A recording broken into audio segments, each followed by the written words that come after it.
बच्चों, आज हम HCF अर्थात महत्तम समापवर्तक के बारे में जानेंगे।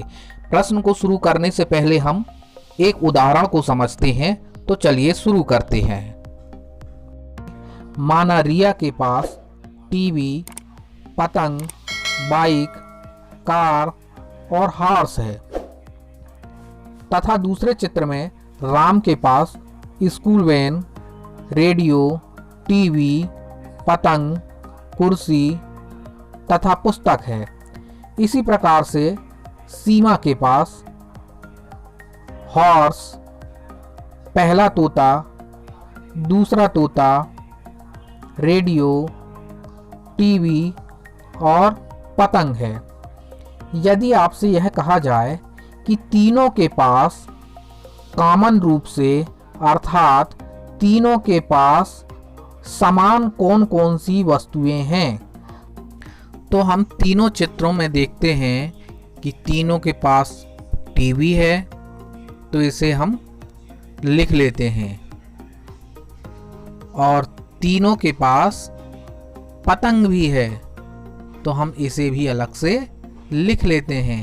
अर्थात तीनों के पास कॉमन रूप से टीवी और पतंग है। अतः यह गणित की भाषा में महत्तम समापवर्तक कहलाएगा। अर्थात तीनों का महत्तम समापवर्तक टीवी और पतंग है। प्रश्न क्रमांक 1, संख्या 4 तथा 8 का महत्तम समापवर्तक निकालिए। तो चलिए प्रश्न को हल करते हैं। तो बच्चों, सबसे पहले हम संख्या 4 का गुणनखंड निकालते हैं। तो संख्या 4 का गुणनखंड हम देखते हैं कि 2 गुणित 2 प्राप्त होता है। इसी प्रकार से हम संख्या 8 का गुणनखंड निकालते हैं।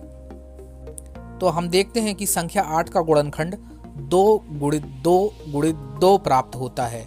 अब हम संख्या 4 तथा 8 का HCF निकालेंगे। अर्थात 4 तथा 8 में कौन कौन सी चीज कॉमन है अर्थात उभयनिष्ठ हैं। तो सबसे पहले हम देखते हैं कि संख्या 4 तथा 8 में ऊपर तथा नीचे 2 उभयनिष्ठ है, तो हम इस 2 को लिख लेते हैं।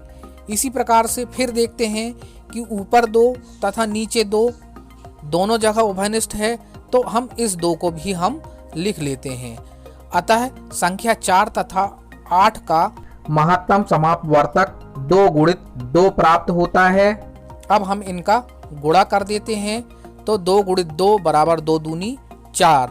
इस प्रकार से संख्या 4 तथा 8 का महत्तम समापवर्तक 4 प्राप्त होता है। अर्थात HCF 4 प्राप्त होता है। अगला प्रश्न देखते हैं। प्रश्न है संख्या 24 तथा 6 का HCF निकालिए। तो चलिए प्रश्न को हल करते हैं। सबसे पहले हम 24 का गुणनखंड निकालते हैं। गुणनखंड निकालने पर हम देखते हैं कि 24 का गुणनखंड हमें 2 गुणित 2 गुणित 2 गुणित 3 प्राप्त होता है। इसी प्रकार हम 6 का गुणनखंड निकालते हैं। तो हम देखते हैं 6 का गुणनखंड हमें 2 गुणित 3 प्राप्त होता है। अब हम 24 तथा 6 का HCF निकालते हैं। तो हम देखते हैं 24 और 6 में उभयनिष्ठ रूप से 2 प्राप्त होता है। अर्थात ऊपर तथा नीचे दोनों में 2 उभयनिष्ठ प्राप्त हो रहा है, तो हम 2 को नीचे लिख लेते हैं। इसी प्रकार से फिर 24 और 6 में हम देखते हैं कि ऊपर नीचे 3 उभयनिष्ठ प्राप्त हो रहा है। अर्थात दोनों में 3 प्राप्त हो रहा है, तो हम गुणा के रूप में नीचे 3 को लिख देते हैं। इस प्रकार हमें 24 तथा 6 का HCF 2 गुणित 3 प्राप्त होता है। अब हम इसका गुणा कर देते हैं, तो हमें 2 गुणित 3 बराबर 6 प्राप्त होता है। अतः हमें 24 तथा 6 का HCF अर्थात महत्तम समापवर्तक 6 प्राप्त होता है।